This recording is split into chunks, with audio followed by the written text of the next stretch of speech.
lalo na dun sa pivotal third quarter nyo, where you allowed Ginebra to just score 12 points? It's very obvious na the energy of the team is really high. We're able to match up their energy, and a lot of perimeter shooting namin went in, unlike before. Imagine today is 50% from the 3 points area. Last time is 3 out of 28. I think that's 10%. And I think the defense is one thing na binigyan namin ng pansin dahil makikita nyo naman they issued only 18 assists, a quite high pa rin for a regular team, but they're averaging 25 assists. That means our defense is working, and I can see it from the players from the start, from the dugout. Nakita ko yung kanilang body language, and talagang this team will really play tonight, and it's very evident kanina, different energy and concentration yung nangyari kanina. Thank you so much, Coach Leo.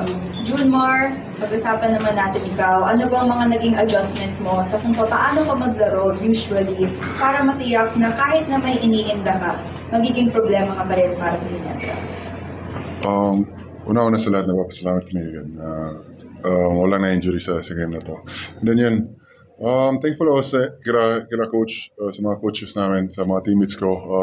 Lahat ng pinasok ni coach nag-step up. Tapos maganda yung preparation namin past 2 days.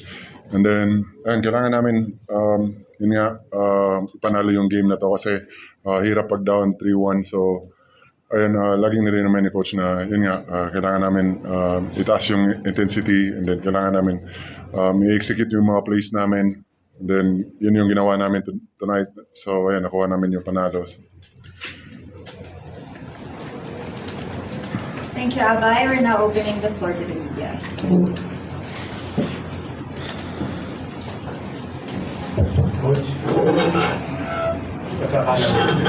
Coach, yung 2 days na in between games, gano'ng kalaking bagay in terms of regrouping and of course yung recovery ni Junmar sa kanyang injury? And that is very important for us, especially kay Junmar. He was able to recover. He's in the practice in the last 2 days. He's just watching the game because the practice because we don't want to aggravate pa yung kanya. He's on his way to 100%, but psychologically hindi pa rin, but with this game it gives a lot of confidence, and the last 2 days is really important for us, although it's not a hard practice, it's more of a viewing and the walkthrough, and I'm so happy for them because they were able to execute what we want to do. Coach, na-mention mo na yung 3-point shooting nyo. Ano bang nangyari dun sa last game at gano'n lang yung sama yung shooting nyo? Yeah, a little bit of complacent because of our second game. So we beat them by 17 points, and then usually that's the natural habit na player. Masyado relax, and I'm also a player before. Once you relax, most probably your shot will not get in, and I think today, every day we have a lot of shooting drills, shooting practice, for them to get the rhythm. And I'm so happy tonight dahil 50% from the 3 points area, unlike na 10% in the last game namin. So it's a lot of difference. And besides that, so yung starter namin scored 63 points, and then bench namin is 44.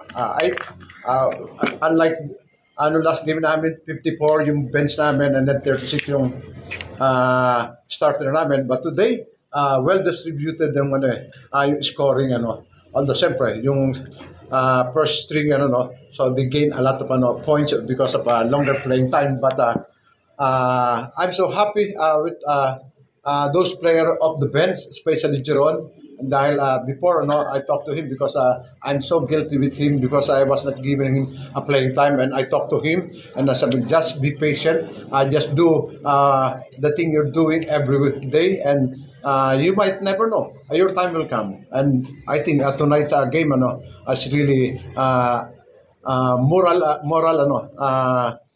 confidence ang nakuha niya.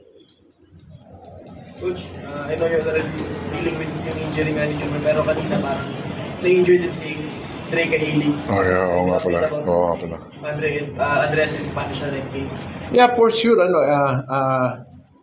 we will get him to the doctor to assess kung ano talagang status niya because Kahili is really playing well with us, although he's not scoring well, but his energy is really contagious sa team and he's a team player. Kaya every player naman sa 13-man lineup namin is very important sa team. It happens na talaga sometimes the rotation is really small from 8 to 10. 100% ka na ba? Ando na. 75. Ando na. Sa Coach, pag napag-desisyon na i-start na si Junmar at this point? Yeah, every game naman I'm always asking him So, anong feeling mo? Mag-start ka na, hindi pa. And then, because of a frustrating game namin nung game 3, so, he made his mind okay, I think I have, kailangan ko mag-start. But by saying that, so I'm confident na he's feeling well. And makikita naman natin kanina ibang-iba yung laro niya, focus sa game, unlike before na gusto niya manalo, but there are things na beyond our control nakaka-frustrate, but tonight I think he's focused on his game and he's playing as a team, and then he's not forcing his shot, and ang dami nga niyang assist siguro mga isa, ganyan. Hindi marami And then makikita mo si Perez all around effort with 7 assists and 19 points and 5 rebounds, and then maraming nag-step up and last time makikita naman natin parang very anemic yung team namin Okay. Thanks, Coach. Thank you. Hindi, binabati ko lang lahat. At saka na yung shoutout, focus muna tayo ngayon. Kailangan kilala niyo na sino lahat. Binabati ko lang yung mga sumusuporta sa San Miguel. Sana pagpatuloy natin yung pagsuporta sa San Miguel at sa PBA. So God bless sa ating lahat. Thank you. May daan ba dito?